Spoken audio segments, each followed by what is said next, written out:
Sarah Chen stood at the large window of the Galactic Council Station and watched the stars. The space station, called Harmony's Rest, floated in the empty space between galaxies. It was huge, with towers that stretched for miles and docking bays that could hold 1,000 ships. This place had been her home for 5 years now.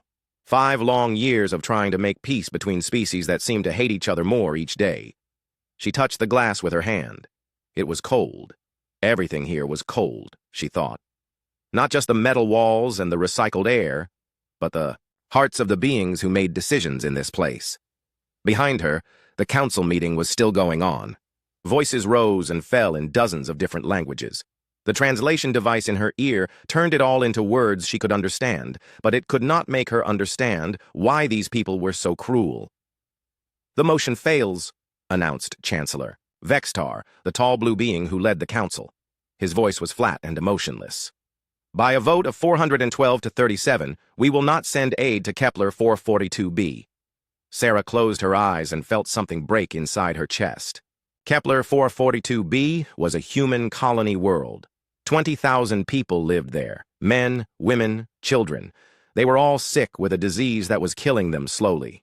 The cure existed. It was simple and cheap to make, but the council had just voted not to help. She turned around and walked back to her seat. The other human delegates looked at her with tired eyes. They had all been fighting this fight for too long. Marcus Webb, the military liaison, shook his head slowly. Dr. Elena Vasquez, the medical advisor, stared at her hands. They all knew what this vote meant. "Next item," Chancellor Vexatar continued. "The request from the Tau Ceti mining operation for additional security." The Zephyrian delegate stood up. Zephyrians looked like large birds with 4 arms and golden feathers. This one was called Speaker Kethmol, and Sarah had grown to hate his voice over the years. "Honored Council," Speaker Kethmol said, "we support this request. The mining operation brings wealth to many worlds. It deserves protection." Sarah stood up. "What about Kepler 442b?" she asked. Her voice carried across the huge chamber. "Those people are dying right now. Children are dying." Speaker Kethmol turned his large black eyes toward her. "Ambassador Chen, we understand your concern. But humans are, how do you say, hardy people. You come from a death world. You survive things that would kill other species. This disease will pass." "It will not pass," Dr. Vasquez said, standing up beside Sarah. "Without treatment, 90% of the colony will be dead in 6 months. Then they will rebuild," another delegate said. This was Counselor Threx from the Hegemony Worlds. He looked like a giant gray lizard. "Humans breed quickly. You can replace the losses." The words hit Sarah like a physical blow. Replace the losses. As if human lives were just numbers on a report. As if children were just things that could be made again. She looked around the chamber. Hundreds of aliens sat in their floating chairs, all looking at her with expressions that ranged from boredom to mild annoyance. These beings ruled most of the galaxy. They made decisions that affected billions of lives. And they saw humans as useful tools, nothing more. For 30 years, humans had served the galaxy. When pirates attacked trade ships, human fleets responded. When diseases broke out, human doctors rushed to help. When wars started, human soldiers died to stop them. Earth had given its best people to keep peace in the galaxy, and this was the thanks they got. "Perhaps," said Chancellor Vextar, "the humans could handle this problem themselves. You have medical ships, you have resources. Our medical ships are busy saving Vorthan refugees from the war in Sector 7, Marcus Webb said. His voice was hard. "The war that this council voted to ignore until human forces stopped it. And our resources are stretched thin because we're providing free security to 24 worlds, Sarah added. "Security that those worlds refuse to pay for because they say it's our duty as galactic citizens." Speaker Kethmol made a sound that the translator called laughter. "Come now, Ambassador. Surely you do not expect payment for doing what comes naturally to Deathworlders. Violence is your nature. We simply give you proper targets." That was the moment. Sarah felt something inside her break completely. Not crack, not bend, but shatter into 1,000 pieces. She had spent 5 years being polite, 5 years swallowing insults, 5 years watching her people die while aliens counted the cost in credits. She stood up slowly. The chamber grew quiet. Even the constant hum of the air recyclers seemed to fade away. "Counselor Threx," she said, her voice perfectly calm. "You said humans breed quickly." "Yes," Threx replied, looking confused. "Speaker Kethmol," she continued. You said violence is our nature. It is well known, the Zephyrian said. Chancellor Vexatar, Sarah said, turning to face the head of the council. You said we should handle our own problems. I believe that would be wise, the Chancellor replied. Sarah nodded slowly. She reached into her jacket and pulled out a small device.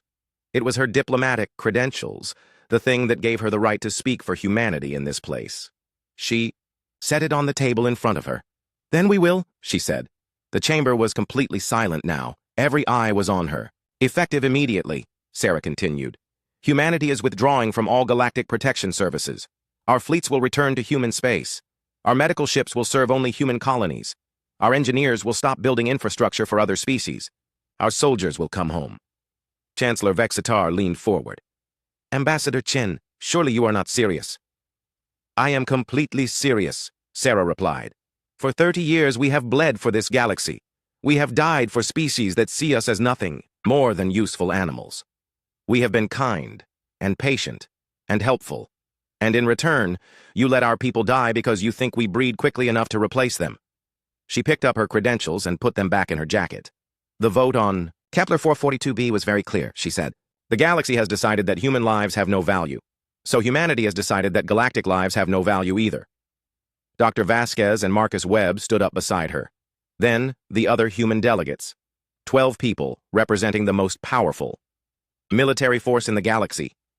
You cannot do this, Speaker Kethmol said, and for the first time, his voice carried a note of fear. There are treaties, agreements.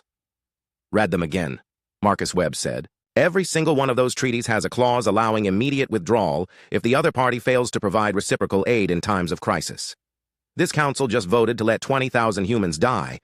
I think that qualifies. Sarah looked around the chamber one more time.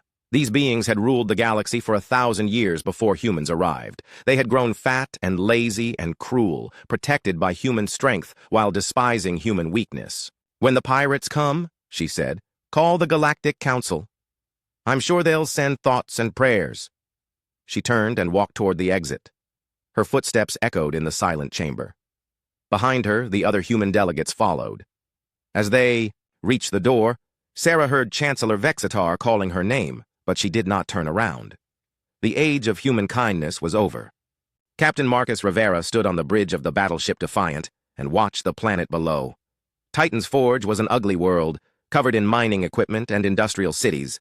The sky was always orange from the dust that the machines kicked up. But it was home to 12 million Quillen people, and for 3 years, his fleet had kept them safe. The communication device on his arm buzzed. He looked at it and saw the message he had been expecting. It was short and simple. Recall order. 7. Return to Earth immediately. No exceptions. He read it 3 times, then looked up at his crew. They were all humans, good people who had volunteered to serve far from home.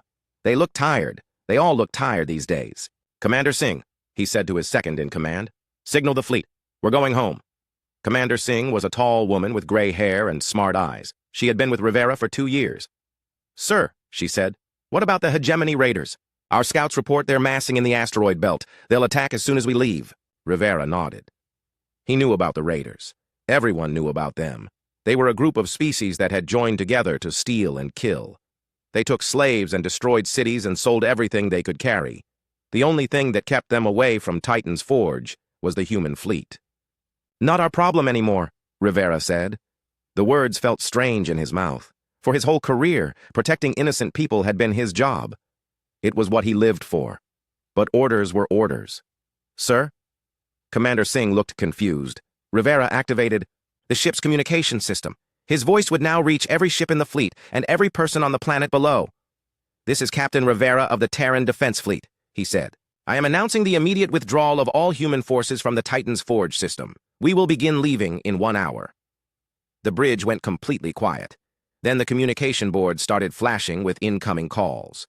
The planet below was trying to reach him. His own ships were asking for clarification. Everyone wanted to know if this was some kind of mistake. Rivera switched to a private channel that reached the planetary government. Governor Theknin, the Quillen leader of Titan's Forge, appeared on the screen. Quillens looked like large rats that walked on 2 legs. They had soft gray fur and big dark eyes that always seemed scared. Right now, Governor Theknin looked terrified. Captain Rivera, the governor said, his voice shaking. Please tell me this is a drill. The raiders will come. They are waiting just beyond the asteroid belt. I know, Rivera said, but Earth has recalled all human forces. We have no choice but to obey. But why? The governor asked. Have we done something wrong? We pay our taxes to the Galactic Council. We follow all the laws.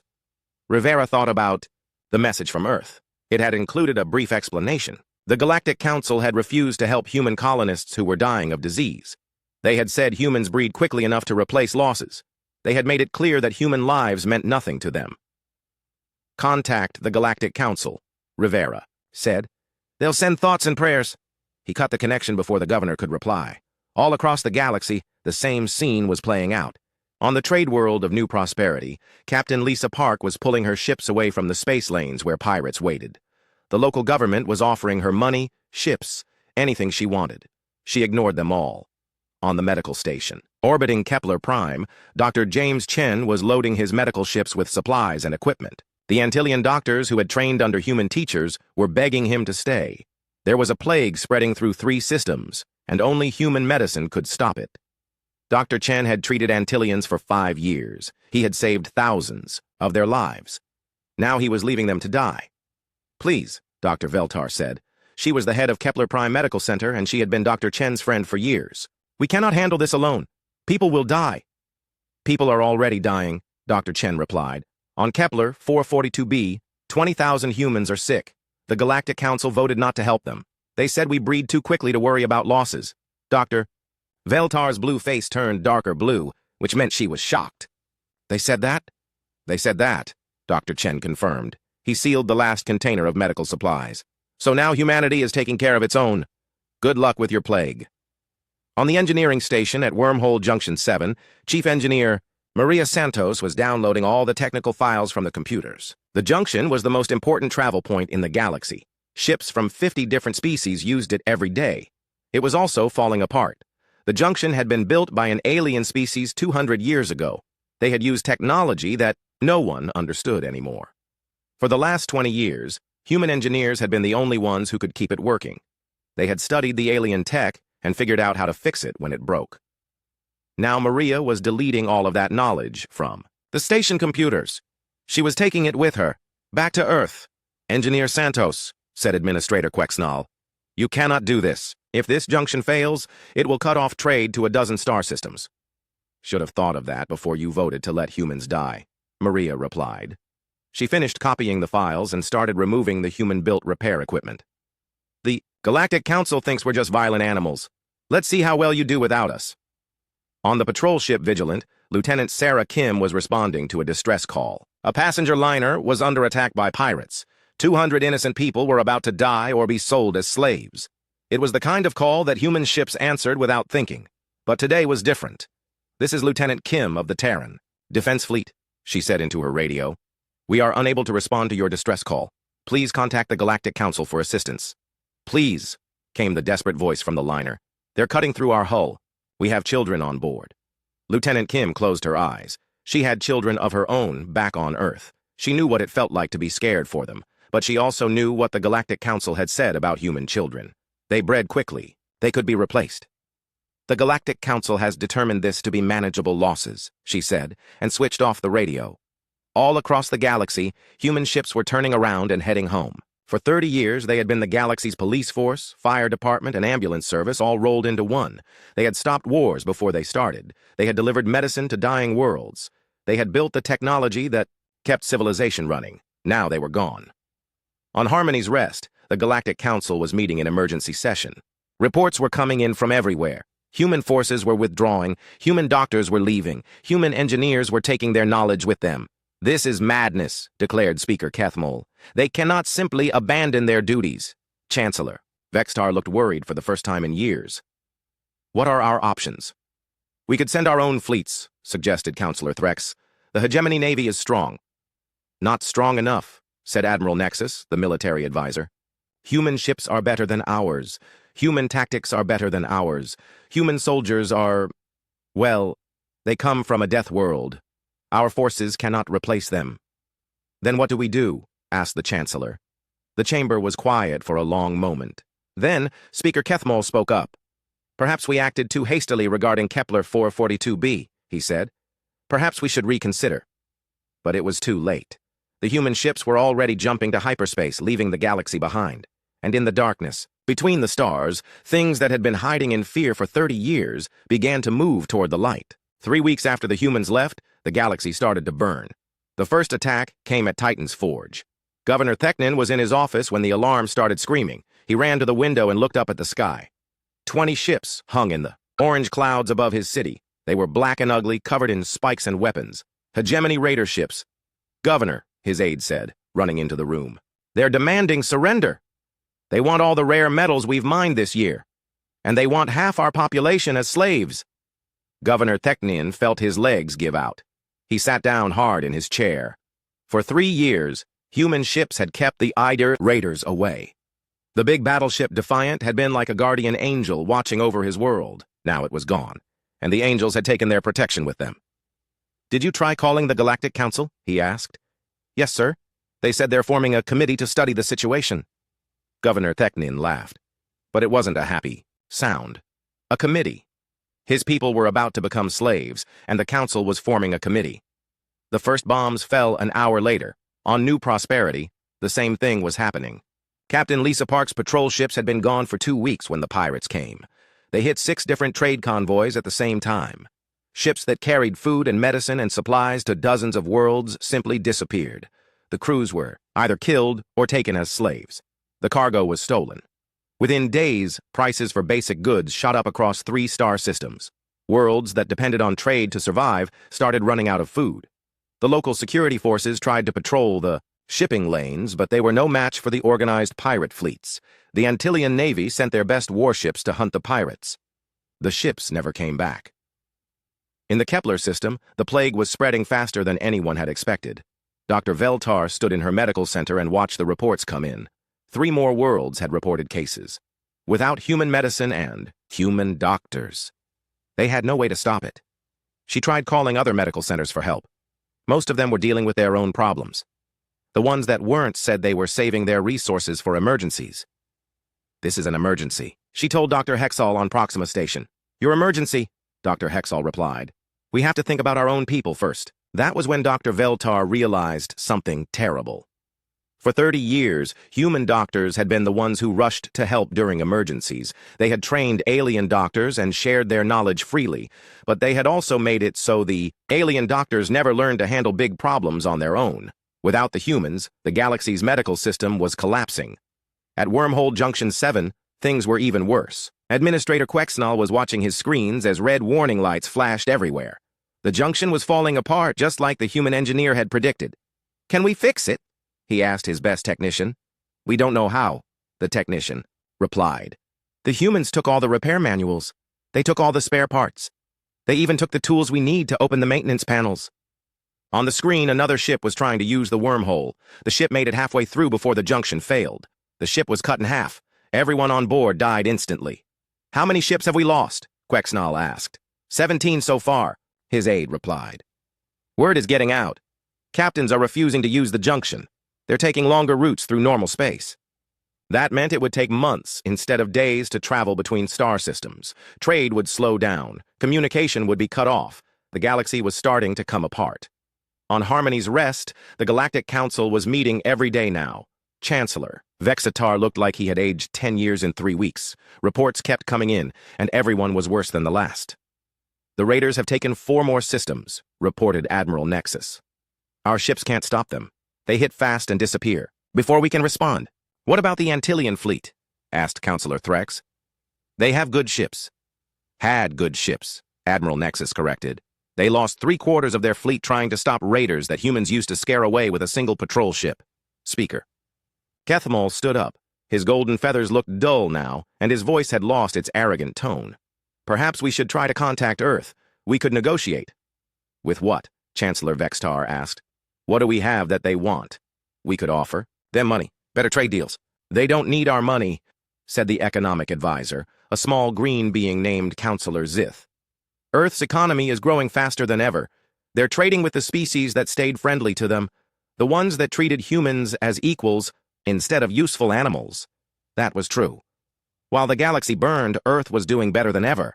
The Altarian Republic had always treated humans well, and now human ships protected their trade routes exclusively. The Centauri Federation had signed mutual defense pacts with Earth decades ago, and their worlds were safe while everyone else suffered. Even some former enemies were doing well.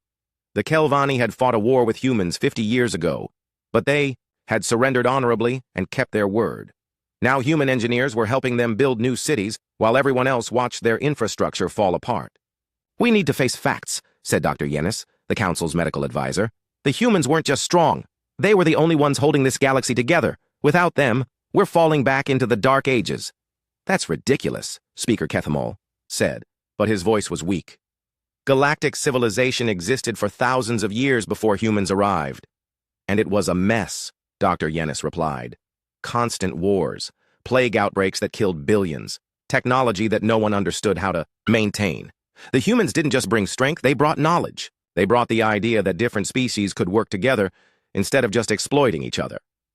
Chancellor Vextar looked around the chamber. It used to hold representatives from over 400 different species. Now barely 100 were left. The rest were either dead, had lost their governments, or were too busy dealing with emergencies to send delegates. "What about sanctions?" he asked. "We could freeze human assets, cut off their trade." Counselor Zith made a choking sound that was his species' version of laughter. "Sir, have you looked at the contracts lately? The trade agreements? The infrastructure deals? The humans wrote most of them, and they all have clauses that let Earth withdraw support if the other party breaks their obligations." "What obligations?" "Mutual aid in times of crisis," Counselor Zith read from his tablet. "Reciprocal medical assistance, fair treatment of human civilians. Oh, and this one's interesting.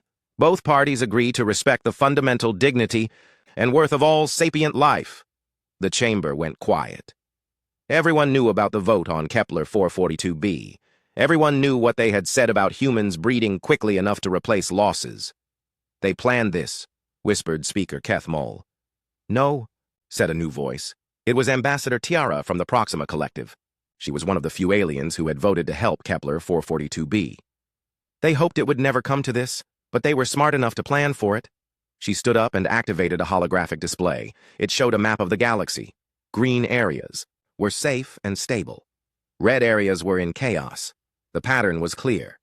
Every world that had treated humans well was green. Every world that had treated humans badly was red. "Look at this map," Ambassador Tara said. "Look at it carefully. The humans didn't just protect us from external threats. They protected us from ourselves. They stopped wars before they started. They shared technology freely. They taught us that cooperation was better than competition." She paused and looked around the chamber. "And what did we do? We called them Deathworlders. We said violence was their nature. We treated them like useful animals instead of people. We voted to let their children die because we thought they bred too quickly." Another long pause. "We had the best allies in the galaxy, and we threw them away because we were too proud to admit we needed them." As if to emphasize her point, another alarm started sounding. A pirate fleet had just attacked a medical convoy near the Council Station itself. The ships that used to escort those convoys were all back on Earth, protecting human colonies that the Council had decided weren't worth saving. The galaxy was learning what it meant to live without the protection of Deathworlders. And the lesson was written in fire and blood across 1,000 dying worlds. 6 weeks after the human withdrawal, the Galactic Council decided to fight back. "We cannot let this continue," declared Chancellor Vextar. "If we show weakness now, every species in the galaxy will think they can defy the Council."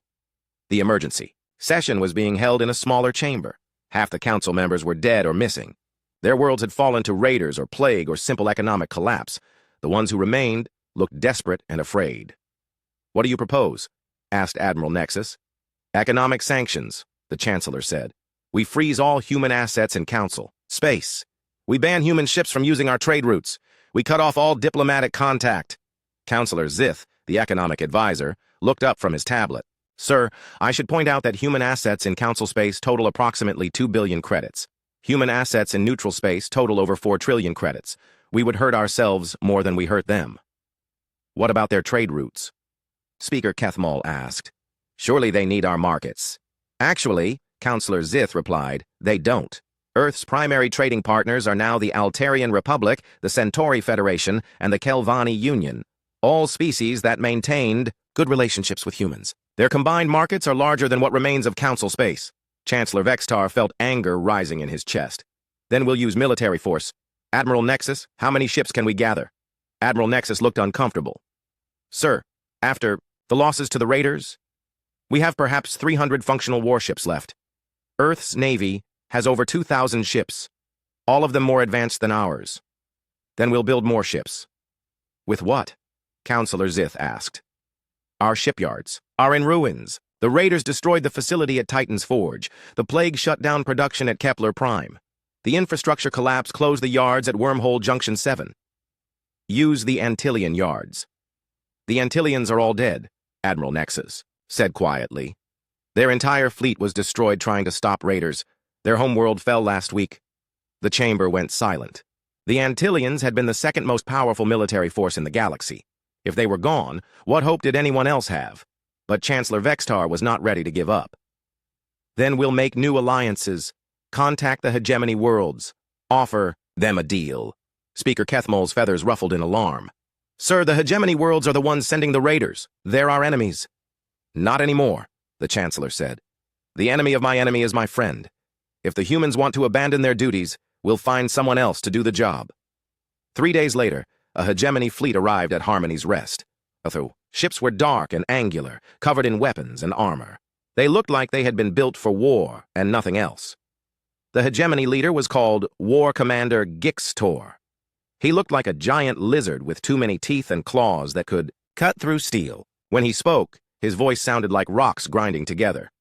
Chancellor Vextar, he said, you wanted to make a deal. Yes, the Chancellor replied. We need protection. Our worlds are under attack by raiders and pirates. War Commander Gixtor laughed. It was not a pleasant sound. Your worlds are under attack by my raiders and pirates. Why would I stop them? Because we can offer you something better than random raiding.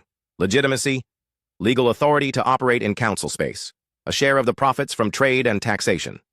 The War Commander thought about this. Interesting. And in return, you provide security for council worlds. You stop the pirates and raiders. You maintain order. And the humans? Chancellor Vextar felt his heart race. If they interfere with your operations, you have our permission to deal with them as you see fit. The deal was signed that same day. Within a week, hegemony forces were moving into council space. They did stop some of the raiding and piracy, but they also started demanding tribute from the worlds they protected. They took slaves and resources and anything else they wanted.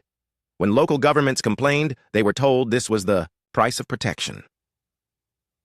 On the world of New Haven, Governor Peltix watched hegemony soldiers march through his capital city. They were setting up checkpoints and demanding papers from everyone who passed. Citizens who couldn't pay the new taxes were being loaded onto transport ships.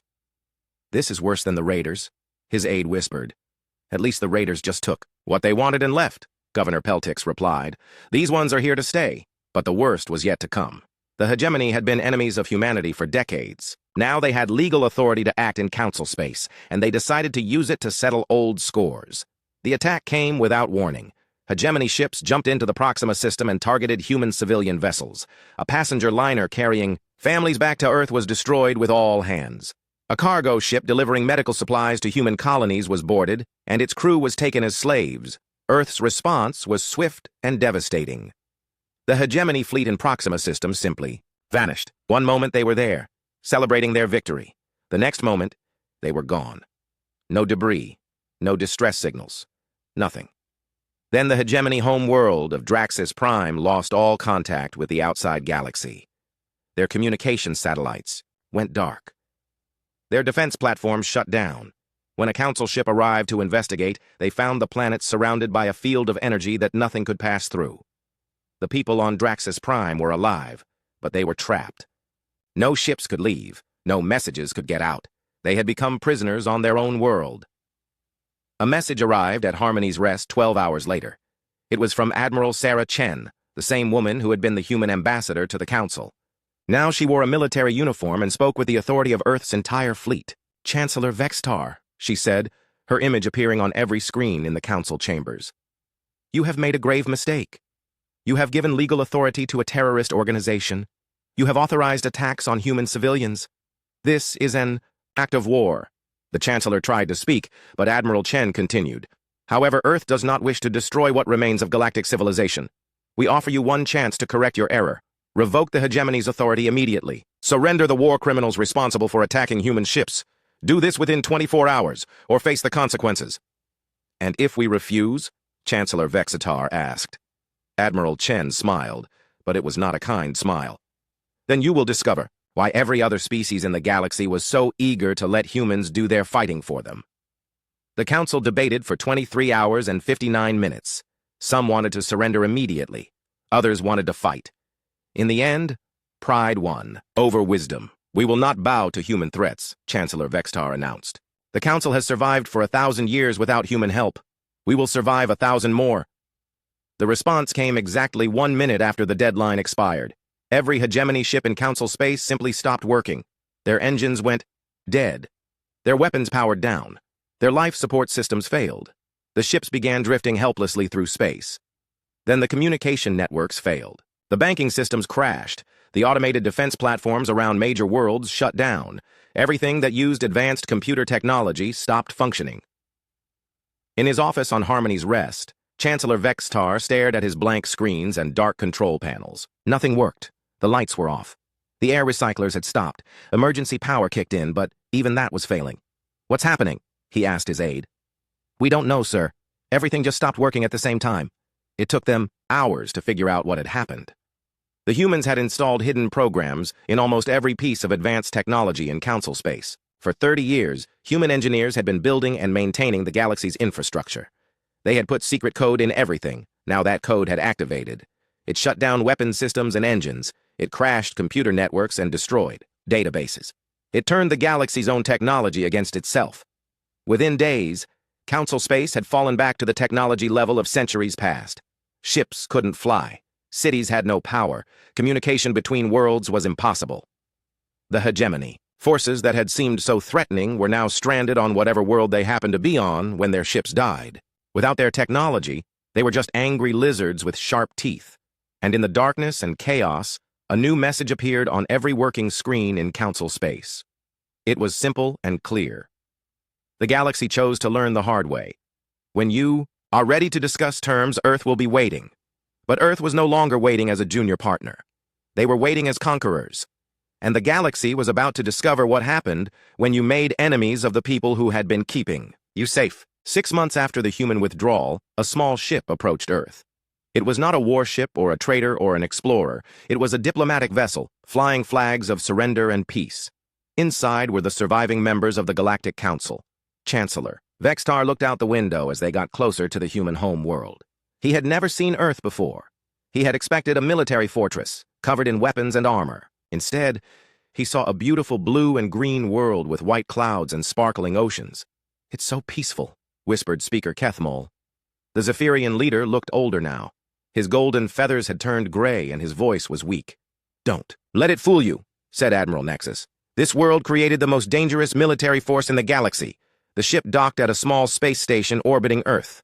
There were no guards waiting for them. No weapons pointed at their ship, just a single human woman in a simple business suit. "I am Director Lisa Park," she said, as they boarded the station. "I'll be your liaison during these talks." Chancellor Vexitar recognized the name. Captain Lisa. Park had been the officer who withdrew human forces from New Prosperity. Now she wore civilian clothes and had the title of director, but he could see the soldier underneath. "Where is Admiral Chen?" he asked. "Admiral Chen is busy," Director Park replied. "She's helping to resettle refugees from the worlds that didn't survive the chaos. She sends her regrets." They were taken to a conference room with a large window that looked down at Earth. The planet looked so calm and normal that it was hard to believe it controlled the fate of the galaxy. Director Park sat across from them and placed a thick document on the table. "The new compact," she said. "These are humanity's terms for restoring order to the galaxy." Chancellor Vexitar picked up the document and began reading. With each page, his face grew darker. "This is not a treaty," he said finally. "This is a surrender." "Yes," Director Park agreed. "It is." The terms were harsh but clear. The old Galactic Council would be dissolved. A new government would be formed with humans having equal representation and veto power over all major decisions. Human colonies would be granted full membership and protection. The title Deathworlder would be banned, replaced with the honored designation of Guardian Species. Most importantly, human lives would be valued equally with all other sapient life. No longer Would humans be expected to die for others while their own people were considered replaceable? You're asking us to give up our sovereignty, Speaker Kethmol said. No, Director Park replied. We're asking you to join a real galactic community, one where everyone contributes and everyone benefits, where strong species protect weak ones, instead of exploiting them. And if we refuse? Director Park gestured toward the window. Down on Earth, they could see cities and farms and forests. Everything looked normal and peaceful. Then you go back to what's left of your worlds and try to survive on your own. We'll keep trading with our allies. We'll keep protecting the species that treat us fairly. And you can keep dealing with raiders and pirates and plagues without our help. The negotiations took 3 days. The council members had very little bargaining power. Half the galaxy was either dead or in chaos. Their military forces were destroyed. Their technology was shut down. They had nothing to offer except their surrender. But Director Park was not cruel in victory. She listened to their concerns and made small adjustments where possible. When Chancellor Vextar worried about his people's pride, she added clauses that respected local customs and traditions. When Speaker Kethmol asked about economic independence, she included provisions for fair trade agreements. Why are you being so reasonable? Chancellor Vextar asked on the second day. Director Park was quiet for a moment. Because we remember what it was like to be weak, she said finally. Humans spent most of our history fighting each other. We almost destroyed our own world several times. We learned that cooperation is better than domination. She stood up and walked to the window. We don't want to rule you, she continued. We want to work with you. We want to build something better than what came before. But we won't go back to being your unpaid servants. We won't let our people die while you count the cost in credits. On the third day, they reached an agreement. The new compact would create a true federation of equals. Humans would provide military protection and technological expertise. Other species would contribute their own strengths. Zephyrian trade networks, Quillan industrial capacity, Antillian medical knowledge. Wait. What about the Antillians? Chancellor Vextar asked. I thought they were all dead. Director Park smiled for the first time since the talks began. The Antillian government fell, yes. Their military was destroyed, but the people survived. Human medical ships have been treating the plague in their systems for the last month. They're weak, but they're alive. You saved them? Even after everything that happened? Dr. Veltar sent a personal message to Earth, Director Park explained. She apologized for the Council's decision on Kepler 442b. She said she had always considered humans to be friends, not just useful allies. So when her people needed help, we helped. Chancellor Vextar realized something then. The humans hadn't just withdrawn their protection. They had chosen who deserved their protection. Species that had been kind to humans were safe and prosperous. Species that had been cruel were dead or dying. You planned all of this, he said. We planned for this, Director Park corrected. We hoped it would never be necessary. But when you voted to let 20,000 humans die because we breed quickly, you made it necessary. The signing ceremony was held in the same conference room. Representatives from 57 surviving species put their names on the new compact. Some signed eagerly, grateful for a chance at peace and stability. Others signed reluctantly, knowing they had no choice. Chancellor Vextar was the last to sign. As he wrote his name, he thought about the galaxy that had existed just 6 months ago. Hundreds of species, thousands of worlds, trillions of people. Now more than half of them were gone, destroyed by raiders or plague or simple chaos. The survivors were the ones who had learned to value human friendship. What happens now? He asked. Now we rebuild, Director Park said. It won't be easy. It will take years to restore what was lost. But this time we'll build something stronger, something that won't fall apart the moment one species decides to stop being helpful. A year later, Chancellor Vextar stood in the chambers of the new Federation Assembly. The building was on Harmony's Rest, but it had been completely rebuilt. The old council chambers with their floating chairs and cold atmosphere were gone. In their place was a circular room where representatives sat as equals around a common table. Human Admiral Sarah Chen was speaking about the latest anti-piracy operations. Her forces had cleared out the last raider strongholds in the outer systems. Trade was flowing again. Communications were restored. The galaxy was healing. But it was a different galaxy now. Humans were no longer the junior partners doing all the dangerous work. They were the senior partners, making the important decisions, and everyone else was grateful for their protection instead of taking it for granted. The vote on resolution. 847 passes unanimously, announced Director Park, who now served as Federation President. Medical aid will be sent to the Rigel colonies immediately. There was no debate about the cost. No discussion of whether the colonists deserved help. When people were in danger, the Federation responded. That was what civilization meant. After the session ended, Chancellor Vextar approached Admiral Chen. "I owe you an apology," he said. "What we said about your people at Kepler 442b, about breeding quickly, about being replaceable, it was cruel and wrong." Admiral Chen nodded. "Yes, it was." "I've been wondering," the Chancellor continued, "if we had voted to help your colonists, would things have been different?" Admiral Chen thought about that for a moment.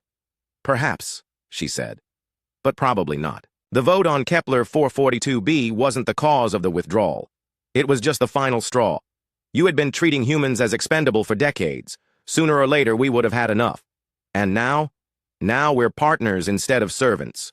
Now, human lives matter as much as any other lives. Now, when we risk our people to protect others, it's because we choose to, not because it's expected of us." She paused and looked around the chamber. "The galaxy learned a hard lesson," she said. "It learned that kindness is not weakness, that protection is not free, that the people who keep you safe deserve your respect, not your contempt." Chancellor Vexitar nodded. He had learned that lesson too. They all had. "What do you call this? New galaxy we've built?" he asked. Admiral Chen smiled. "We call it home."